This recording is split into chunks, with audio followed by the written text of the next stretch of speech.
Ngayon, pasyalan po natin ang Tabo dito sa downtown Maasin City, Southern Liti. Kasi ngayong araw, Saturday, ito po yung Tabo dito sa downtown. Bagsakan ng mga gulay, prutas at iba pa dito sa Maasin City. At bago tayo mamasyal, makikita nyo muna itong napakagandang sea view at nandito po ngayon. Ito sa Maasin City. Ito po yung area ng mga sumasakay ng motorsiklo, mga pasahero po sila. At dito ako nakarelax at nakikita ko yung ganda ng lugar.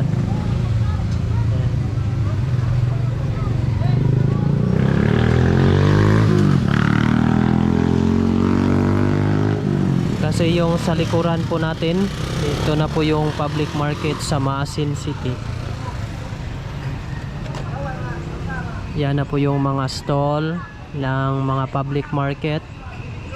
At kasi papunta tayo sa Tabo at diretso muna tayo doon. Bago tayo makapunta dyan, dito tayo dadaan. Pwede dumaan dyan, pwede dyan, ito, pero papunta tayo sa Tabo, mga gulay ba. At dito naman yun, mga stall. Dito may fresh buko.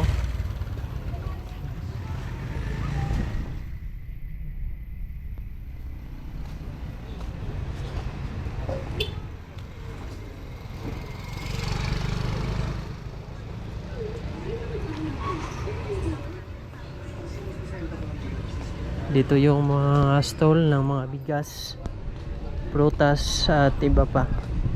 At dito po yung Tabo nasa gitna. Yung mga nakatrapal dyan, yan po yung mga tindahan sa ilalim. At dito naman mga stall, mga pagkain. Yan, food court. At dito naman yung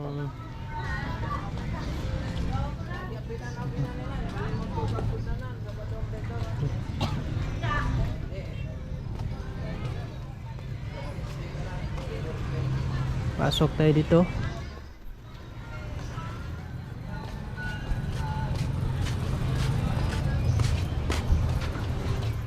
Ito yun, no? Ito yung Tabo.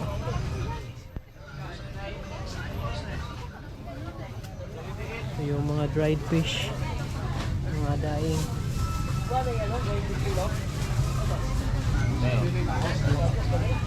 Makasarap.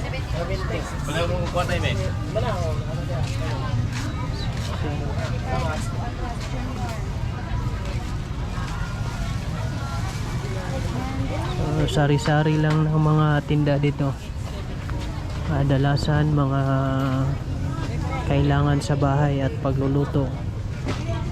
Dito mga seasoning, onions, garlic.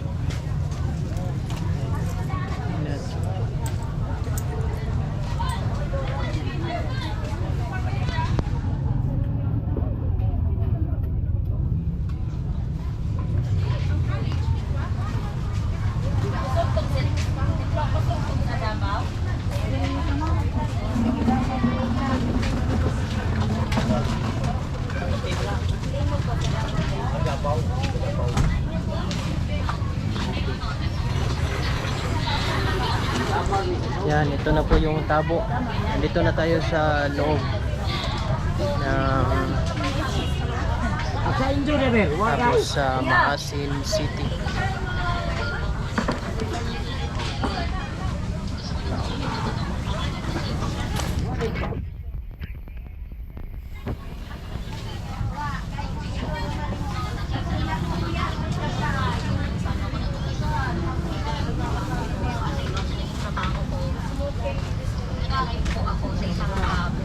And ang content ko doon ay